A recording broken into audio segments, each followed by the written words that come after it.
What's up, everybody? I'm back this time a little bit early with a viewer request video. When these requests happen, I will make a video happen as soon as I possibly can, so that if you want to see an idea, I will make it come to life immediately. Because of the time frame of the request, I made this deck rotation proof, so it can be played as soon as rotation happens, which at the time of making this is 21 days from now. This deck, like the title says, is a blue-black surveil deck with Lazav, the multifaced, as a boss monster. The deck wins by playing a bunch of control spells to make our opponent discard cards and swing in with creatures that have been boosted with a lot of 1/1 counters.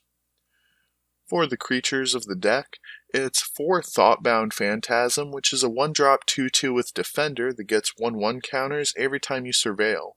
Once he becomes a 5/5, he loses Defender and can start swinging at your opponent, but more times than not, he's just a great body that absorbs a kill spell or stops aggro decks a little bit in the early game.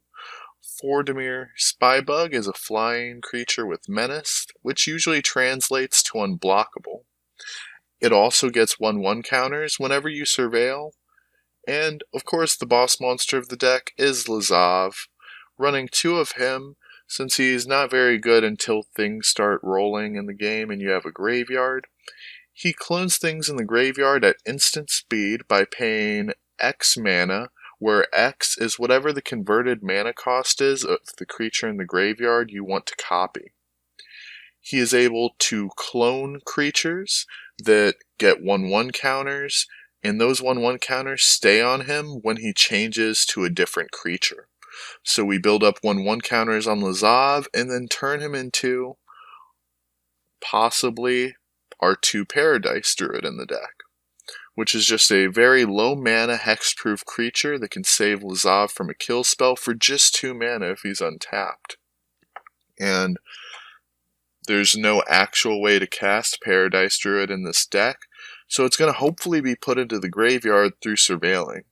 But if you happen to draw it, then there's also a jumpstart card in the deck. Ideally, you just want to have hexproof all the time, so there's also 1 Nightveil Predator in the deck to turn Lazav into a flying death touch hexproof creature.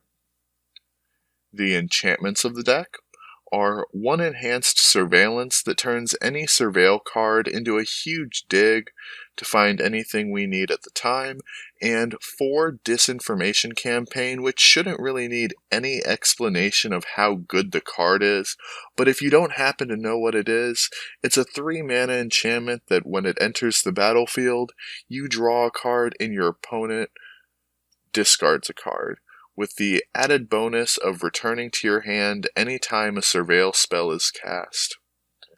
The spells of the deck are 2 Discovery Dispersal, which can either be a draw spell which surveils 2, or in the late game, force our opponent to discard their most relevant card at instant speed. 4 Thought Erasure, which is one of the most generic, broken cards in Standard that just rips any non-land card out of your opponent's hand, and in this deck has the huge benefit of having surveil. 4 Tyrant's Discord, which is the best 2-drop kill spell that's currently available outside of Legion's End, which would be a fine replacement depending on what you're expecting to play against, but Tyrant's Scorn is able to deal with a more diverse amount of threats, so that's why I decided to put it in here. 4 Sinister Sabotage, which is just a counterspell with surveil attached to it. 2 Connive Concoct, which more often than not grabs a creature from our graveyard that we didn't want to get rid of, but our opponent really wanted to get rid of. And sometimes it can also help against aggro decks, if you happen to go first.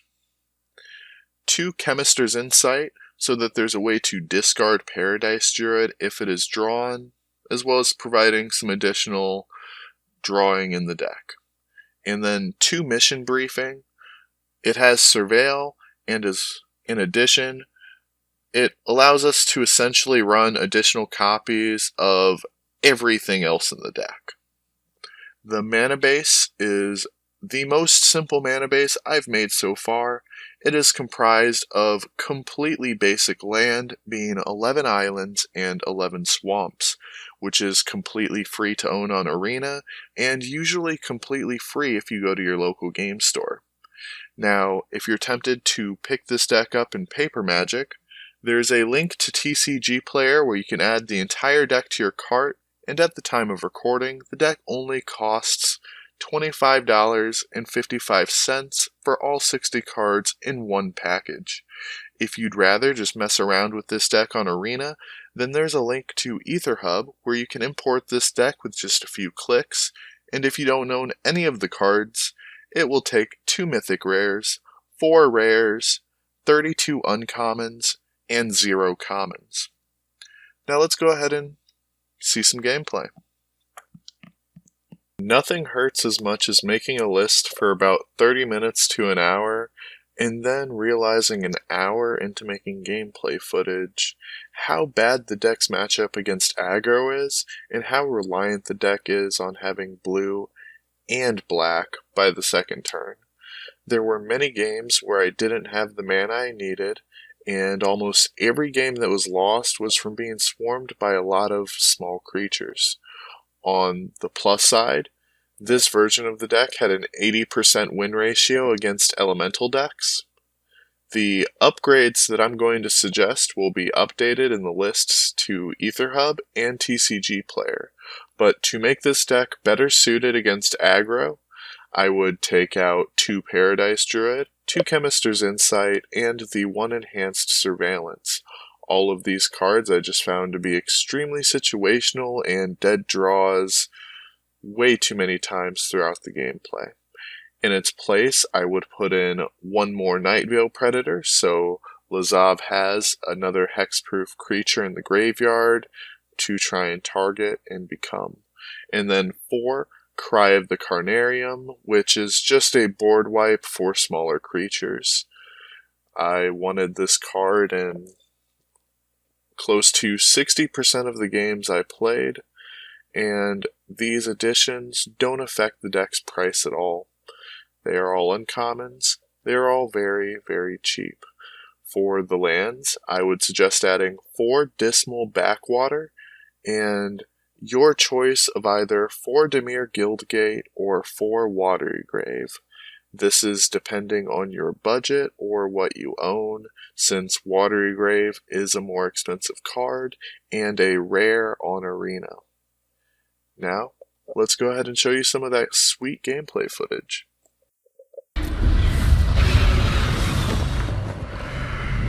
So here's a short little clip of me playing out a Dimir Spybug, my opponent playing an elemental, and then just straight up conceding right here to this Thought Erasure. Oops.